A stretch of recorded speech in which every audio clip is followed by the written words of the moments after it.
না আসলে আপনি যদি উইকেট হিসাব করেন আমাদের এটা যে উইকেট এখানে 200 আমরা পিএসএলও দেখছি 200 খুব ইজিলি হচ্ছে এবং 200 চেস করার মতো বিষয়টা এরকম না যে চেস আমরা করতে পারতেছি না।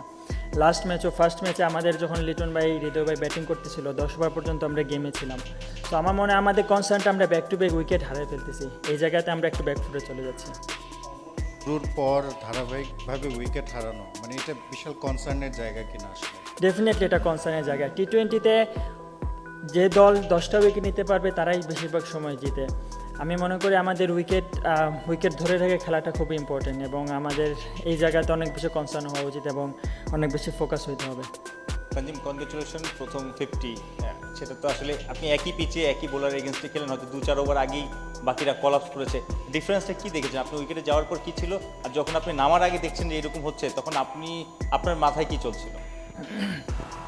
আমি যখন উইকেটে গেছি তখন মিরাজ ভাই ব্যাটিং করতেছিল, আমার একটাই টার্গেট ছিল ওনাকে আমি সাপোর্ট দিব।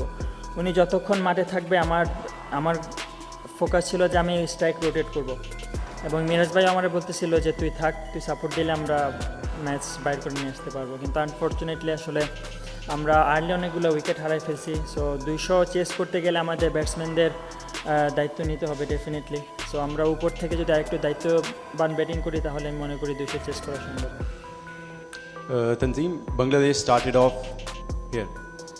Bangladesh started off really well during the chase. They scored in first overs. They scored 40 plus odd runs. Then what suddenly came? What went wrong for Bangladesh during the chase? I think back-to-back wicket is the concern. After Tamim got out, and then after Imon got out, we lost Tamim's wicket, and then Liton and Hridoy tried to make a partnership, but again we lost Liton's wicket, and then again Hridoy, and back-to-back wicket. I think that's the area we collapse. I think.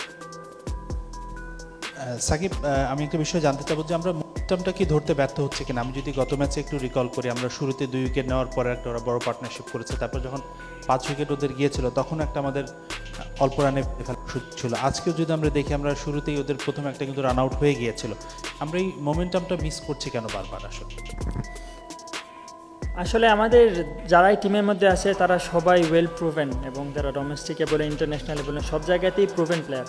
So আমার মনে হয় তারা একটু হয়তো ছন্দের বাইরে আছে, কিন্তু আমি আমার টিমমেটদের উপর অনেক বেশি আত্মবিশ্বাস রাখি। আমি আশা রাখছি তারা নেক্সট ম্যাচে কামব্যাক করবে এবং আমি মনে করি ব্যাটসম্যানরা যদি আরেকটু দায়িত্ববান আমরা ব্যাটিং করতে পারি তাহলে এই উইকেটে 200 চেস করা পসিবল। এবং আমাদের পার্টনারশিপ বিল্ড করাতে অনেক বেশি কনসেন্ট্রেট দিতে হবে, কারণ আমাদের আমরা ম্যাচটা হারতেছি ব্যাক টু ব্যাক উইকেট যাওয়ার কারণে।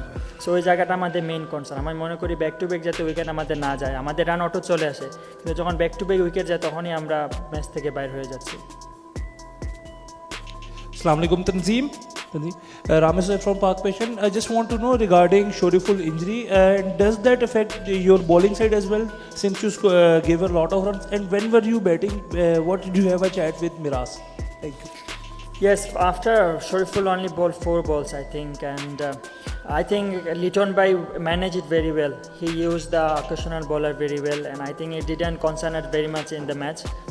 And when I went to the batting with Miraz Bhai, I was just trying to support him. I was trying to rotate my strike, and when Hassan came, I told him I will get the chance if I get ball in the slot. So that was the plan.